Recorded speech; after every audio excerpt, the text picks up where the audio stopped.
What's up, ladies and gentlemen? I am DJ Keemstar, and I'm here with... Only use me, blood.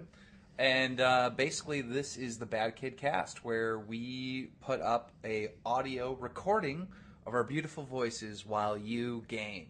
It's a marriage. It's a partnership. A marriage. That's an interesting way to say it. Well, I mean, think about it. A relationship with your subs is kind of like a marriage. Right? Yeah. You live with this person, and you kind of have to listen to what they have to say. That's a crazy way to think about it. I'm going to be doing some unsubscribing when I get home from certain people. You know what I mean? Like, think about that. Think about some people that you watch on YouTube. And I know that your whole process of it is I watch whatever's on the top viewed, whatever. Yeah. But, obviously I watch people based on, I maybe only watch 10 or 15 people, but I watch most of their videos. I can't think of too many of them that I would want to live with. Yeah. Well, here's the thing. This is it. If you're a fan of Keem and I don't live together, by the way.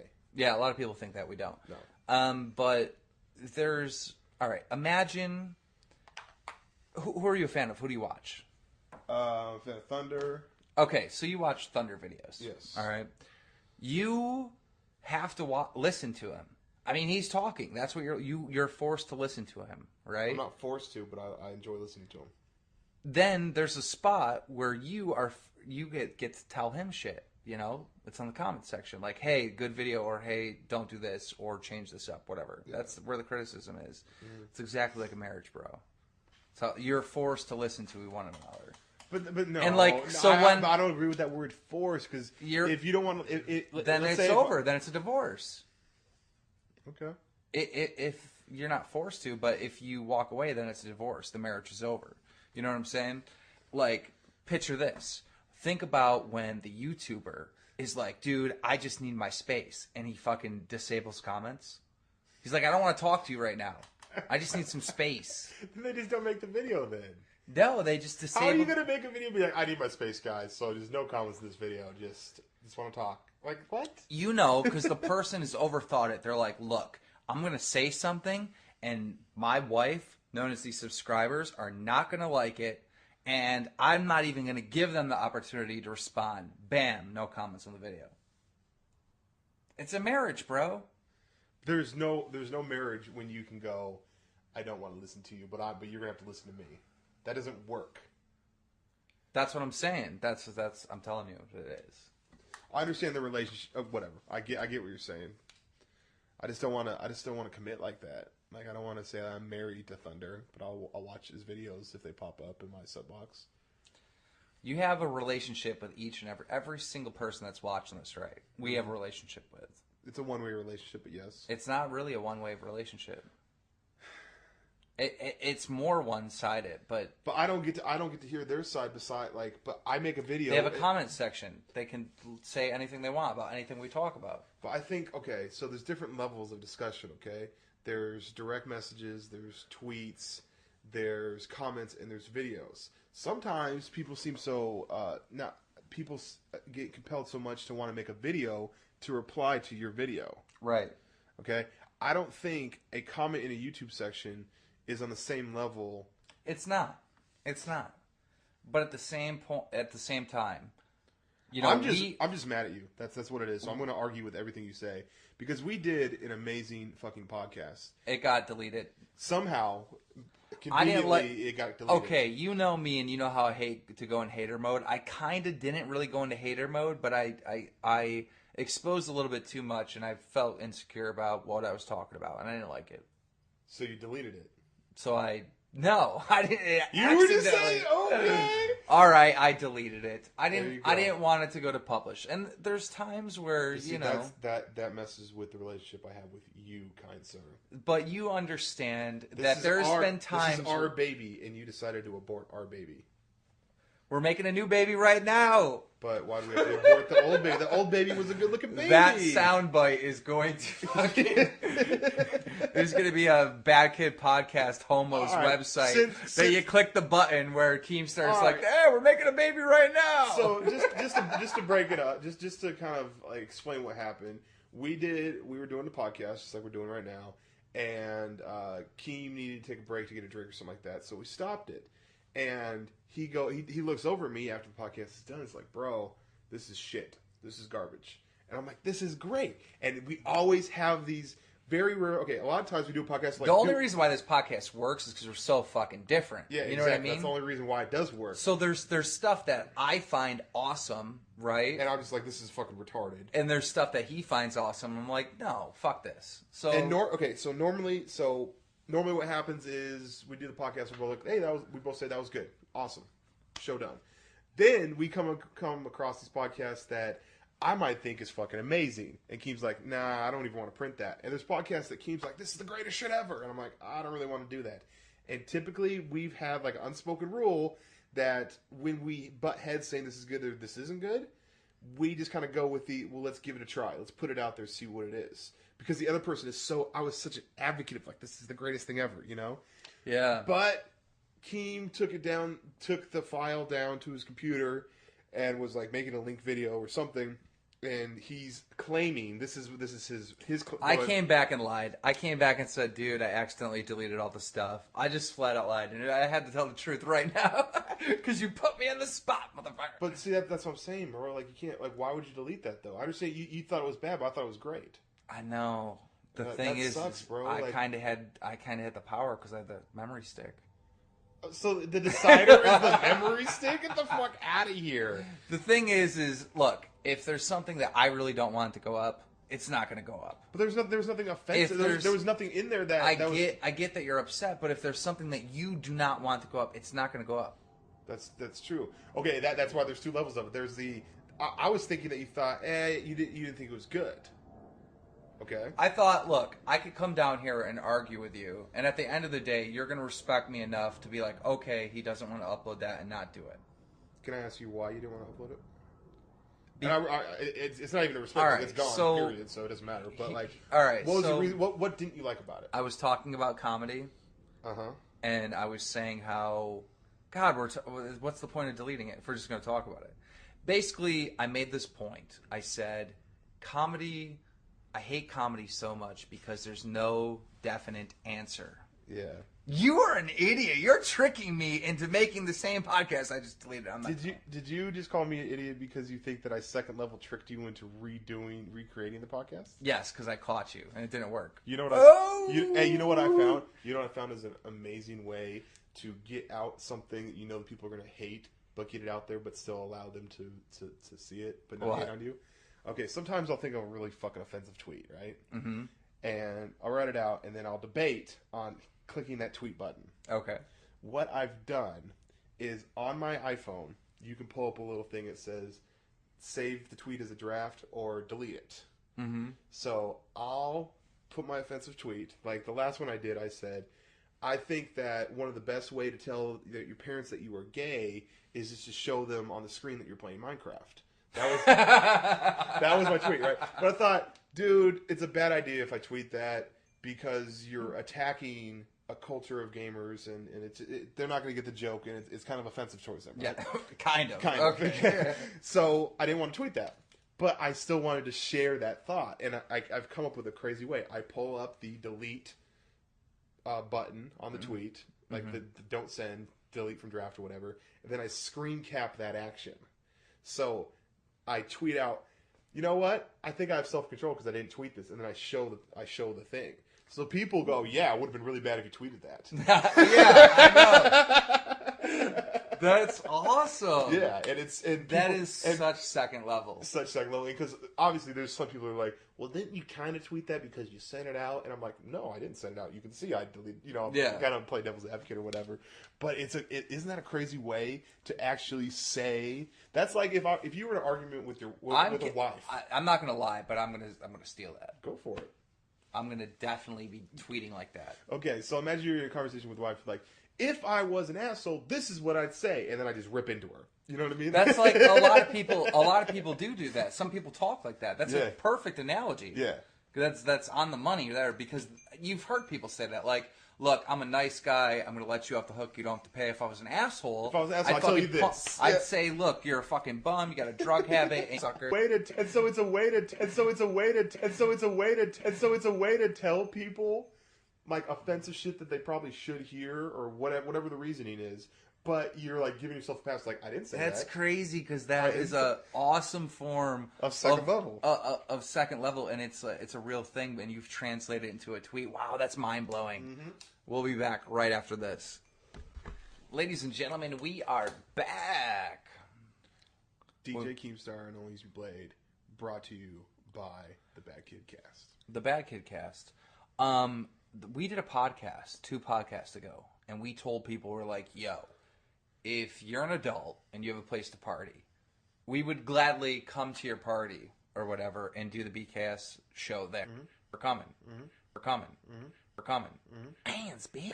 People responded. People responded. People responded. People responded. People responded. People responded. People responded. People responded. People responded. People responded.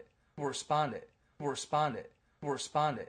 We got actually a huge response, and people are like, "Yeah, come." No shit. But I haven't had the time to actually follow up on those leads. So, if you're a big fan of the show and you're one of those people, make sure you follow up on those leads.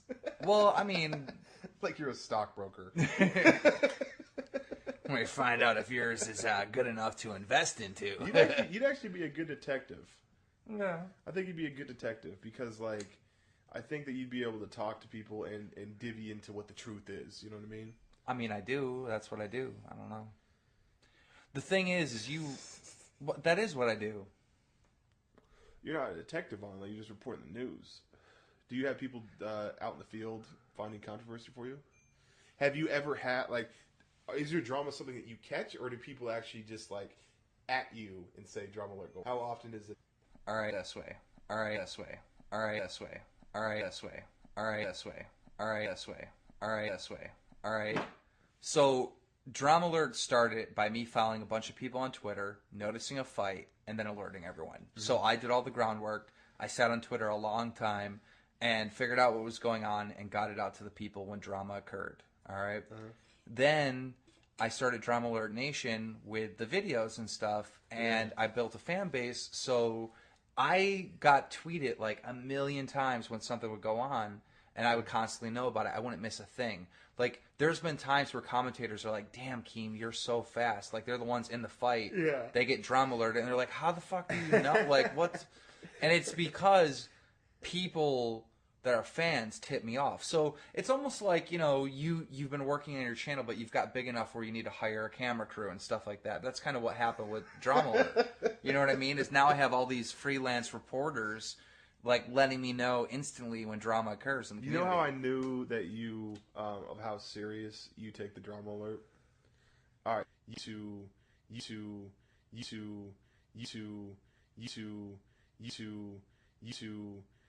You felt like this judicial duty that you needed to get this Drama Alert video out, and it didn't matter that you were sick. So you contacted me and my roommate, and oh yeah, and you're like, please just read this. And I was like, here's the thing. I always thought, originally, I thought Drama Alert was a funny thing. Okay. A lot of people did because I'm a troll. Yeah. And that's how they know me. I thought it was a funny thing. I thought it was funny that someone is reporting the news of two people on Twitter going back and forth, and somehow this is like a news show that someone would actually report on. I thought it was funny, right? Yeah, the idea of it. The idea of it is kind of ridiculous in my mind, right? And so when I had my roommate do the Drama Alert, and we added all these funny, ridiculous things into it. Not about the people we were reporting on, but just absolute ridiculous things. You know what I mean? And, like, had fun. Dude, you were like, and we're like, come up. And we're like, come up. And we're like, come up. And we're like, come up. And we're like, come up. And we're like, come on, dude, it's so funny. Just kind of the same thing we argue about. Okay, so here's the thing. Scott made a funny video, and I'm like, no, guys, like, this isn't a joke. I'm doing the fucking news. I'm telling the community what happened. Like, if you make a mockery of that, they're not going to take me serious. When I say Jay Nasty had a video going up showing that he was reverse boosting, people might read that and think that that's a joke. Like, I want them to trust what I say. You know what I mean? And that's why I have to keep stuff as legit and real as I can possibly find out before I report on it. This experience showed me that, okay? Because originally we thought that you didn't like because we were somehow making fun of you. No. But so that's what we thought at first, but then after I talked to you like in person about it, It was you know, the only thing going up on the Drama Alert channel is these drama alerts and the credibility of it. And you even talk about yourself in the third person when you do them because you don't want to make a show about Keemstar. Yeah, like you want to make the show about what's going on in the community. If I do something fucked up, I'll like be like, well, Keemstar today burned down. I think we'd already talked about this, but I'll be like, yeah, Keemstar and burned down to church. You know? Yeah. I think, but anyhow, this is. I've had new drama on the Drama Alert channel. I've been getting a lot of shit because it's partnered. Ooh. Yeah. Yeah. Because listen, when I did Drama Alert, I was like, look, I do this for the passion of what I'm doing. I provide a service. Huh? We already talked about that. Oh, okay. So, all right. And if you missed it, go back and watch the other shows. Dude, so this is so weird. We're doing 2 podcasts in a row. We just finished a podcast. It's uploading now. It just hit live, and we're doing another one to save. To me, a podcast or a commentary, there is the takeoff and there's the landing, and the in between part could be 10 minutes or it could be 6 hours. See what I'm saying? Like the in between part where you're actually like warmed up in a mode, talking, thoughts are flowing, conversations going back and forth. Where you get the best podcasts is where the people get lost, they lose track of time. They're not going, right. They're not looking at the clock. They're not doing that. They're just talking, right? That middle part is where the gold is.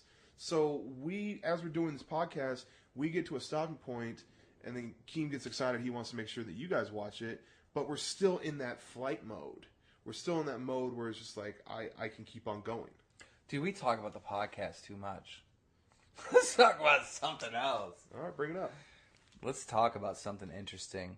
So, I have seen recently in the news, right, that they're talking about like this Boston bombing thing. Have you been paying attention to this thing? Yeah, it was a couple weeks ago. There's like all these conspiracies that isn't true, like it's staged or something. Uh-huh. And there's some actual like physical evidence and stuff. There's some weird stuff going on. Like all this stuff appears to be like I don't know. Why is there conspiracy in every major thing that happens? Because people like to think, and this is true for the most part, people like to think that major events that happen, or things that happen, they happen, and it's coming from fucking so many levels above.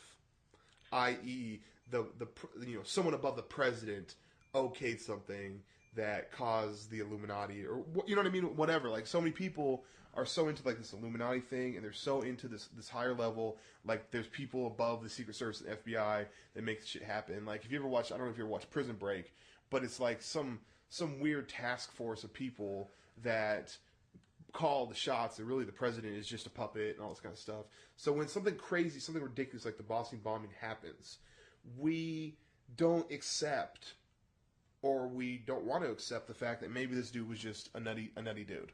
Okay? Yeah. We have to come up with something that, well, the Secret Service was actually training the same day, these same people, and they come up with these things that make it look a little fishy. And once you get this shadow of doubt on something, and once you raise some eyebrows to something, people go on these tears and be like, the Sandy Hook shooting. Remember the Sandy Hook shooting? I remember hearing something like, remember these big conspiracy theorists, I was there, I don't know what actually happened, but these conspiracy theorists came up with like, that's not even their kid. Here's the only thing that worries about me with government and stuff like that, alright? Do you ever, have you ever worked a job, and then behind the scenes, it's like this weird, oh my god, if the customer only knew? Oh yeah, every job. Yeah, every job that you work at, you're like, oh my god, if the customer only knew. Yeah. Alright, so when you go through that experience of working at a place and being like, wow, this stuff goes on behind the scenes, you got to naturally think that there's some crazy shit that goes on behind the government. But there's not one point. And the news. But here's the thing. Let's say I'm working at a video rental store, right? And I come to find out that there's some crazy shit going on behind the scenes.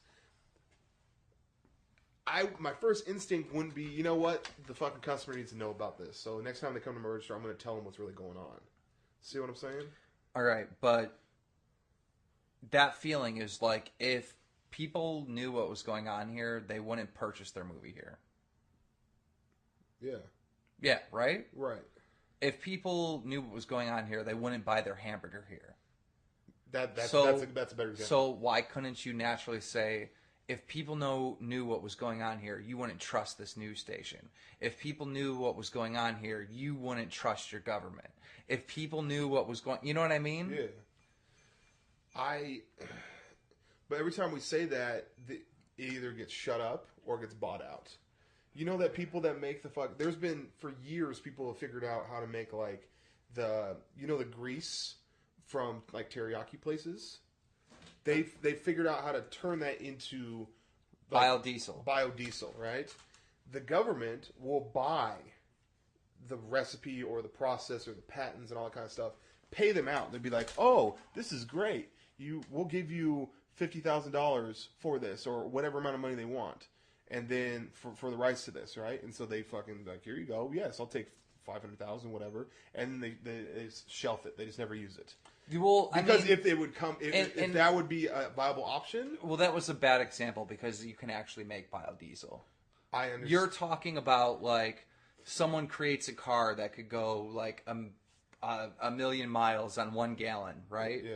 Or there has been cars that can run on water. There's cars that can run with a battery life better than a gas-powered car. Like, they exist. These things exist.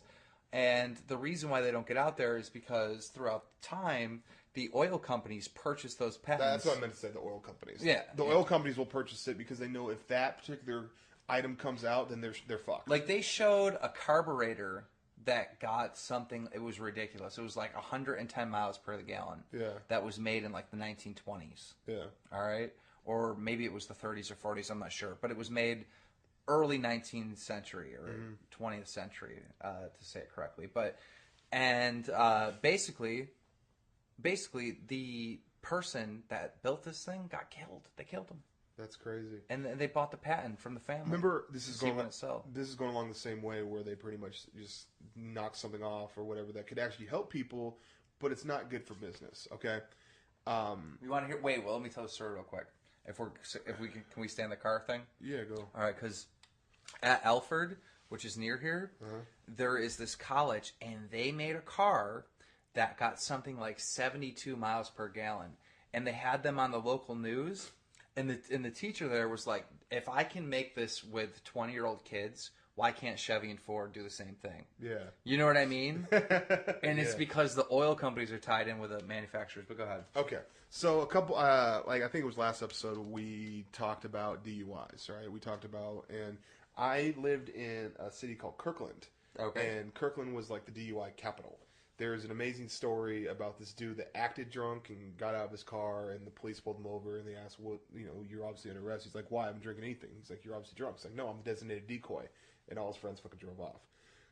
Kirkland is known for the DUI capital, and so they came up with this program where if people look obviously too drunk, a worker from that place, that like the bar that they're at or whatever, a worker can drive them and drop them off at home, and the city will reimburse them, i.e. trying to get rid of DUIs. Okay. Well, they did this, right? And DUIs dropped. The only problem is when the DUIs dropped, the budget for the police, the resources for the police department, dwindled. Most of the money that they made came from giving people DUIs and them having to pay all those costs. Yeah.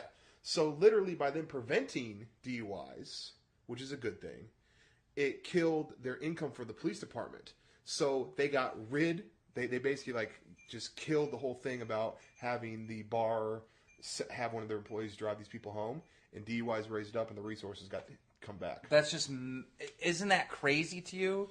It shows you how the system doesn't work. And the thing is like, because it's business. This is what they do in government. Yeah. Do you understand that, a highway people, they will go and repave a brand new road that has nothing wrong with it because they want to use every dollar in their budget. So when they get the budget next year, it doesn't decrease in money.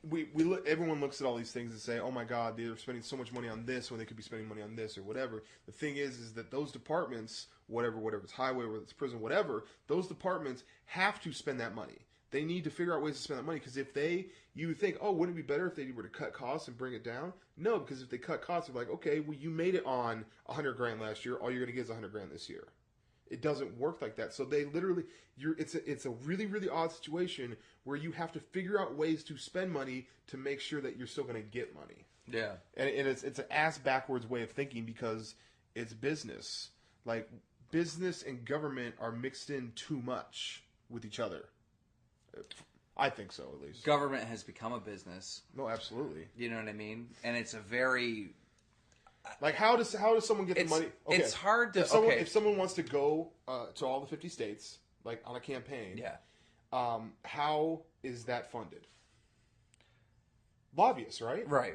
And first off, I don't understand how lobbyists are even a legal thing. Like, I don't get how that's a legal thing, but basically it's going like this. Let's say Keen wants to run for president, right? Mm-hmm. And I'm fucking the owner of KFC or some shit like, or some kind of thing like that.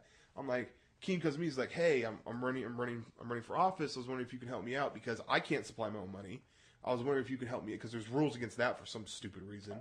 But I can't supply my own money, so can you help me out? And so I go, hey, yeah, Keen, I'll help you out, but just remember, when you're in office, make sure that I'm taken care of. And it's like an implied thing that you take care of me. So in a way, presidential elections and elections at even the state level are tied in so closely with business because of the way it's set up.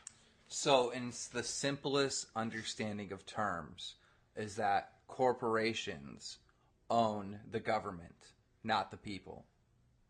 Yeah, in a way. And that's the society that you live in. No, here's the crazy thing, though, dude.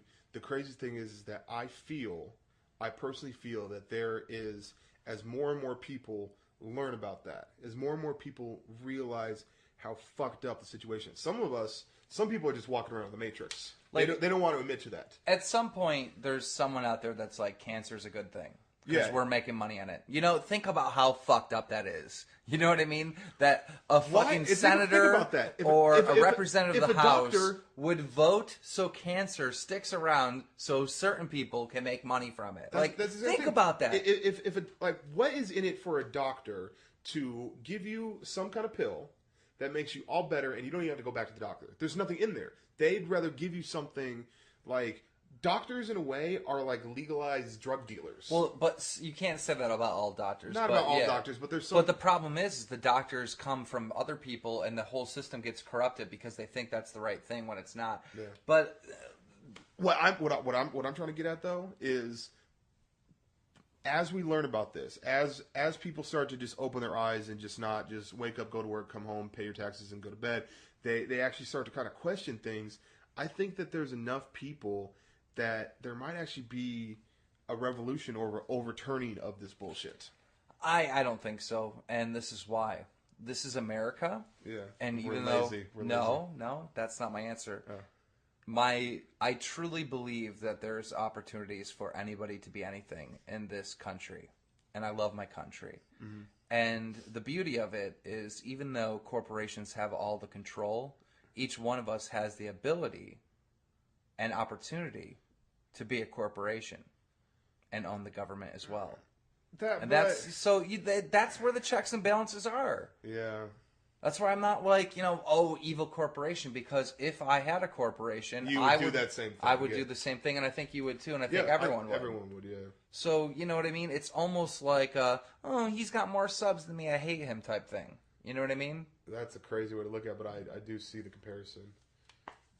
Everyone with more subs than me is a douchebag. Everyone below me is just trying to get me to promote. I love America for that purpose. Guys, this might be a short podcast. I don't know, but I am out, and I hope you enjoyed it. And listen, we got a partnership going on. We entertain you, and you pay for this show by putting a like or a comment or both if you have a lot of money and you're rich. Now I feel like a prostitute. Goodbye. Peace.